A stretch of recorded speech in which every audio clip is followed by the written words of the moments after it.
Opa! Saudade de vocês, pessoal. Tudo certo? Michael Malheiro do canal do Baquinho com vocês aí de novo.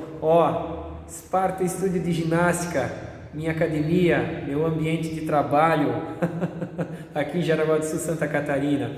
Pô, antes de começar a falar, pessoal, se inscreve no meu canal aí, ativa o sininho para estar sempre recebendo os vídeos, deixa um joinha para mim.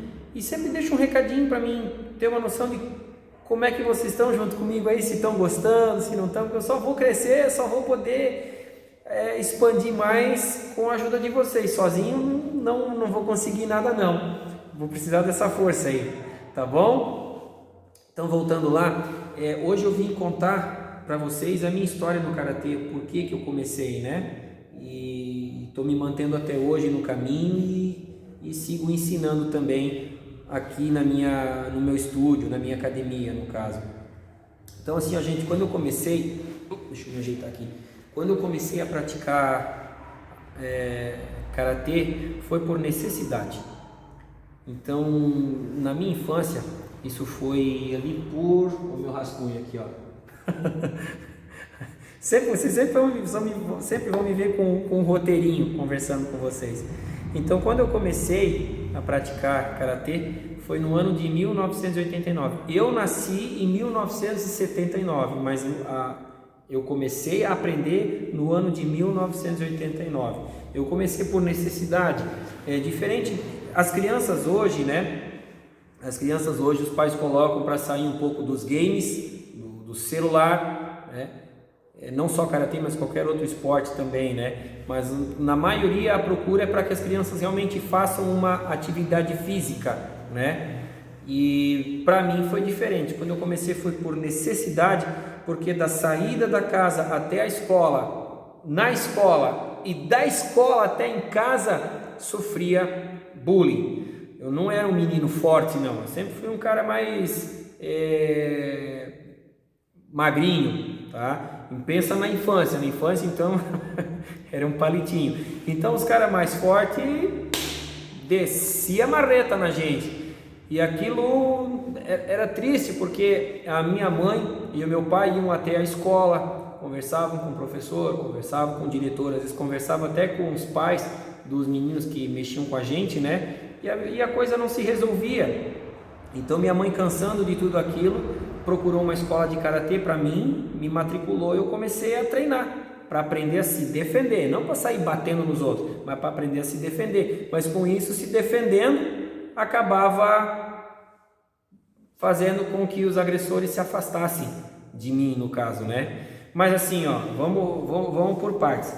Então, quando a minha mãe me matriculou, a academia, para quem é jaraguense, pessoal nascido aqui, da mesma época que eu, ou antes e um pouquinho depois, vão saber que a primeira academia de karatê que eu conheci aqui em Jaraguá do Sul, ela ficava na Avenida Getúlio Vargas.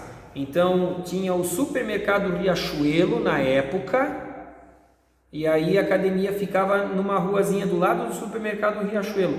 Hoje, aonde é o prédio que era o supermercado Riachuelo, hoje você encontra ali a loja 1001. Aí se você seguir um pouquinho mais para frente, à sua esquerda você tem o Correio daqui de Jaraguá do Sul. Aí mais para frente à direita tem a estação ferroviária. Então, voltando um pouquinho, ali onde tem a loja 1001, que antigamente era o supermercado Riachuelo, numa lateralzinha à esquerda tinha a academia de karatê Shorin Ryu, um prédiozinho no segundo andar, ali era a academia. Só que na época, quando eu comecei a treinar, não tinha criança para treinar comigo, então eu treinava junto aos adultos, né? E aí não tinha criança para treinar comigo, eu treinava junto aos adultos, e por muitas das vezes eu chegava em casa também reclamando, porque doía, o treino era pesado, era praticamente a ginástica do karatê é uma ginástica militar, né? Ainda mais, e para mim que era criança, que a cabeça era para brincar, se divertir, era aquela ginástica de educação física de escola, nem se comparava ao treino forte junto aos adultos do karatê. E por muitas vezes eu sentia a vontade de desistir até. E aí eu chegava em casa para a mãe, lamentando e tal, bom, não quero mais ir. Só que na cabeça de criança eu não entendia que quando eu ia para a escola, quando batia canela com algum outro menino num futebol, eu tinha vantagem. Numa corrida, numa atividade de resistência, diante de outros meninos da minha idade, talvez até um pouco mais velhos, eu tinha resistência. Eu tinha uma vantagem diante deles que o karatê me proporcionava. Então, só que na cabeça não entrava. Eu só sabia que eu ia para o treino e se lamentava que porque eu não consigo acompanhar, porque é muito pesado, aquela choradeira. Daí às vezes vinha para casa fazer aquela pressão psicológica para o pai e a mãe, né? Mas eles sempre foram mais fortes que eu, incentivaram, me mantiveram ali firme no treinamento, tanto que num dia na escola, quando chegou um daqueles fortão novamente para querer vir para cima, a minha perna subiu lá no alto.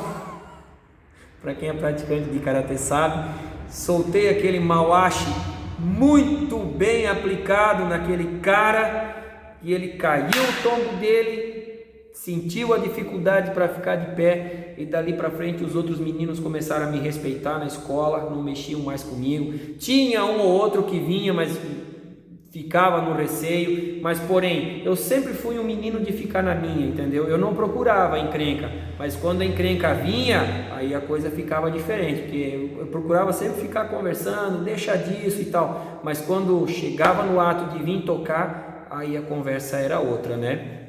Então, quando eu comecei a praticar karatê, foi por necessidade, para mim poder me defender, certo?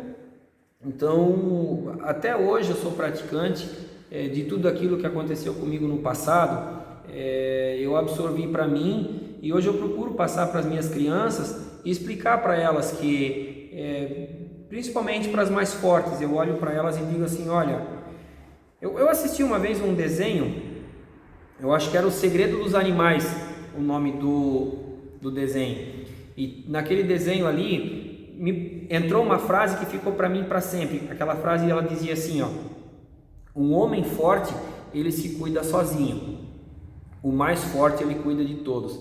E isso eu passo para minhas crianças, porque nas minhas aulas de karatê aqui no meu estúdio para os pequenininhos, eu passo isso para eles porque é fácil você ser o bom em cima do menor, né? Quero ver você ser bom enfrentando um do seu porte ou até um maior do que você. Né? Embora o confronto, o conflito é a última coisa que você tem que fazer acontecer.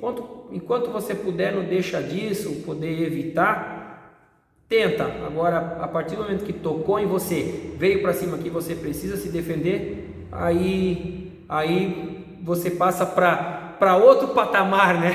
Passa para outro nível a conversa. Você infelizmente vai ter que machucar aquela pessoa que estava com a intenção de te machucar também, ou sou eu ou é ela, e nesse momento eu vou pensar em mim, na minha integridade. Então é isso que eu procuro passar para as crianças e para os adultos também que treinam aqui junto comigo aqui no Karatê da Esparta, né?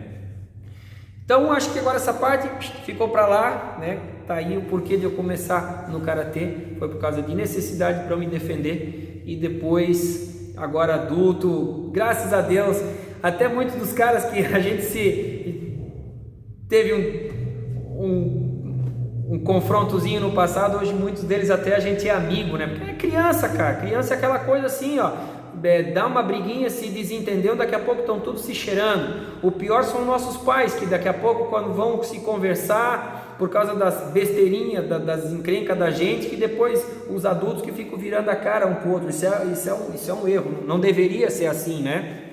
Mas enfim, era uma coisa que acontecia. E até hoje eu digo assim para vocês pais, né? Se de repente o teu filho se desentendeu com um amiguinho ou deu alguma coisa com um primo, tentem conversar, tentem se entender para não deixar aquilo acontecer. Agora não ficar com aquele pensamento, enquanto o meu está ganhando, o teu que se exploda. Não é assim. A gente precisa conversar, precisa chegar a algum ponto, porque a agressão é ruim, não é bom, é um negócio chato. A criança ela cresce mal com aquilo, a criança que é fraca ela vai crescer mal, e a criança que está se achando, ela vai crescer pior ainda. Isso não vai fazer bem para ela até lá para frente profissionalmente, sabe?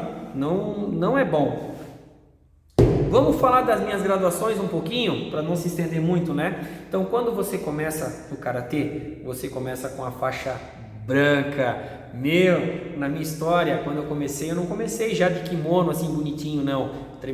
Treinava com uma camiseta, com uma bermuda ou uma calça de agasalho, né?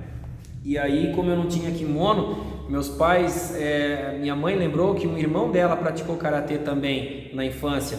E daí meus pais foram até Joinville, na casa dos meus avós, e buscaram o kimono que pertencia ao meu tio para mim poder treinar. Lembro até hoje a marca do kimono Dragão, certo? Foi o meu primeiro kimono de karatê. E daí, claro, com a faixa branca. Você inicia com a faixa branca. Aí continuei treinando, né? Esperei uma carência e tal e prestei o exame para a faixa amarela. A minha faixa amarela é uma das mais antigas aqui no Brasil, porque ela vinha direto das mãos do mestre Shinzato. Os antigos aí que tem essa logomarca na faixa aí vão me defender. São poucos os que tem dessas faixas assim, tá? Com essa logomarcazinha aqui, ó. Então as faixas elas vinham, na minha época elas vinham direto da mão do mestre Shinzato, certo? E aí, gente, não tinha esse negócio de Sedex para ser rápido a coisa. Você prestava o exame e demorava para chegar a faixa. Como demorava. Ia dormir, sonhava com a faixa. Já estava fazendo o exame para a faixa laranja. Já era praticamente um faixa laranja. E aí chegou a faixa amarela. Ai, que bonitinha. Então chegou a minha faixa amarela. Chegava a dormir com ela. Graças a Deus chegou a minha faixa. Penso com meus 10, 11 anos. Nossa, chegou, tá? E aí continuei treinando e tal. Mas assim, com a faixa amarela na cintura, mas já era a faixa laranja. Até que... olha ali! Chegou a laranjinha. Também com aquela logomarcazinha ali, ó, né? E eram, como eu digo, os mais antigos possuíam as faixas com essa marca aqui, diretamente vindo das mãos do mestre que trouxe o Karatê Shorin-ryu, né? Lá do Japão, né?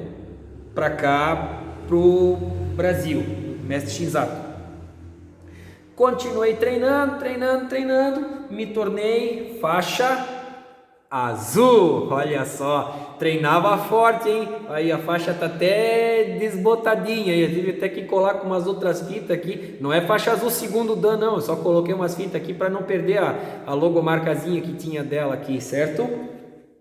Depois passou-se mais um tempo, faixa verde, aí as faixas elas já vinham por empresa daí, né? Já não vinha mais com a marca do mestre lá, certo? Elas já são faixas industrializadas, já o Karatê já estava mais modernizado aqui para o nosso estado de Santa Catarina. Foi-se um tempo, cadê? Depois da verde, faixa roxa. Passou-se mais um tempo, faixa marrom. Também estava treinando punk pra caramba, porque estava se preparando para preta, né? Daí dá para ver já o desgaste, onde está um tom dela e onde ela já está mais desgastada também, né? Perdão. E então foi que no ano de 2011 eu me tornei, vou botar ela bem bonitinha aqui. Eu me tornei faixa preta.